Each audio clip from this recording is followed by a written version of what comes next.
नमस्कार दोस्तों।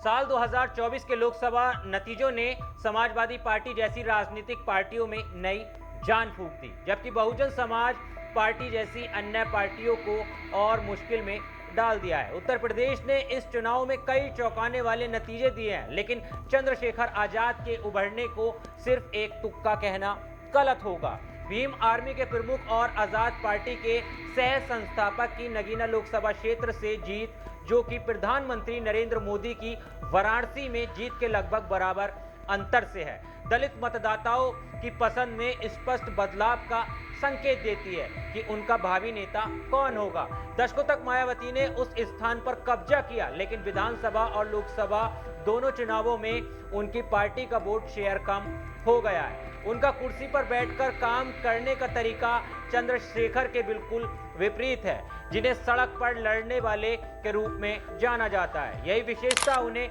युवाओं के बीच लोकप्रिय बनाती है। हालांकि चंद्रशेखर कभी भी अपनी रैलियों में, मीडिया साक्षात्कारों में मायावती को निशाना नहीं बनाते, बल्कि डॉक्टर BR अंबेडकर, काशीराम संविधान और दलित समुदाय के लोगों के अधिकारों और सम्मान पर ध्यान केंद्रित करते हैं। खास बात यह है कि चंद्रशेखर को मायावती के लिए गंभीर चुनौती के तौर पर नहीं देखा गया। लोकसभा में उनका प्रवेश, जो कि PSP की अनुपस्थिति के साथ मेल खाता है, उन्हें इस क्षेत्र में आगे बढ़ाता है। आजाद ने नगीना लोकसभा सीट पर 1.5 लाख से ज्यादा वोट से जीत दर्ज की। उन्हें 51.18% वोट मिले, जबकि बीजेपी के ओम कुमार को 36% वोट मिले। PSP उम्मीदवार सुरेश पाल सिंह को 1.33% वोट पाकर चौथे नंबर पर रहे और उनकी जमानत जब्त हो गई। लेकिन आजाद ने सिर्फ मायावती के दलित वोटरों पर कब्जा नहीं तोड़ा, बल्कि समाजवादी पार्टी के मुखिया अखिलेश यादव का PDA फार्मूला, जो यूपी की लगभग आधी लोकसभा सीटों पर सफल रहा, नगीना में धराशायी हो गया।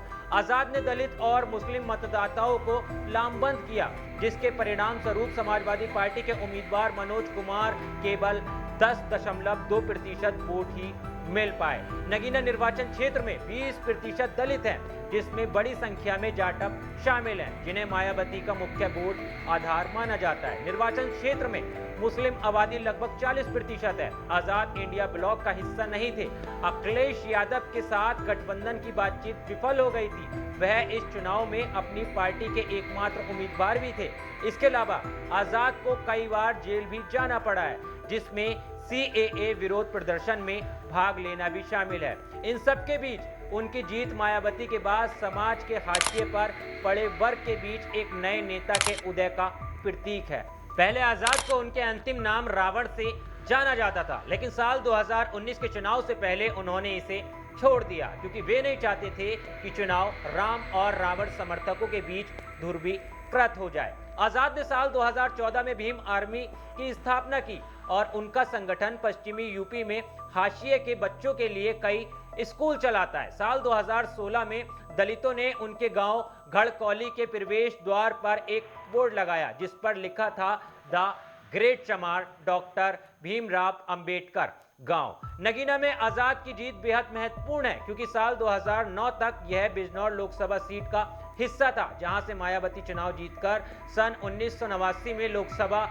में पहुंची थी। दिलचस्प बात यह है कि परिसीमन के बाद जब साल 2009 में नगीना को बिजनौर से अलग किया गया, तो लोगों ने हर चुनाव में अलग अलग पार्टियों को चुना, लेकिन मायावती ने खुद को आम जनता से दूर कर लिया, जिससे दलित समुदाय को एक नया चेहरे की ओर मुड़ने का मौका मिल गया। आजाद ने न सिर्फ इसका फायदा उठाया, बल्कि कई सालों तक जमीनी स्तर पर कड़ी मेहनत भी की। उन्होंने दलितों के लिए जमीनी स्तर पर लड़ाई लड़ी और पिछले 1 साल से नगीना में ही हैं।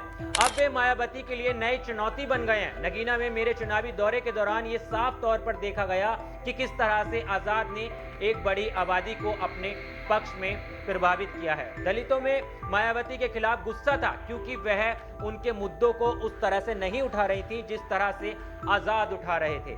आजाद की राजनीति कई मायनों में दूसरे नेताओं से अलग है। वे मुखर होकर राजनीति करते हैं और अपने लहजे और तेवर से जनता पर व्यापक प्रभाव छोड़ते हैं। हालांकि उनका प्रभाव पश्चिमी उत्तर प्रदेश के कुछ खास इलाकों तक ही सीमित रहा, इसलिए वे अपना आधार बढ़ाने में विफल रहे हैं। उन्होंने बसपा में शामिल होने के कई प्रयास किए और मायावती की तारीफ भी की, लेकिन मायावती ने उनकी बात पर ज्यादा ध्यान नहीं दिया। हालांकि जिस तरह से आजाद ने डोर टू डोर कैंपेन चलाकर संविधान को मुद्दा बनाकर और दलितों मुस्लिमों को लामबंद करके चुनाव जीता है, उससे मायावती के खेमे में बेचैनी जरूर बढ़ेगी। लेकिन आजाद ने जिस तरह से नगीना सीट को जीता है और जिस तरह से अब वो मायावती की पार्टी पर भारी पड़ते हुए नजर आ रहे हैं, इस पूरे मामले पर आपकी क्या राय है, क्या विचार है?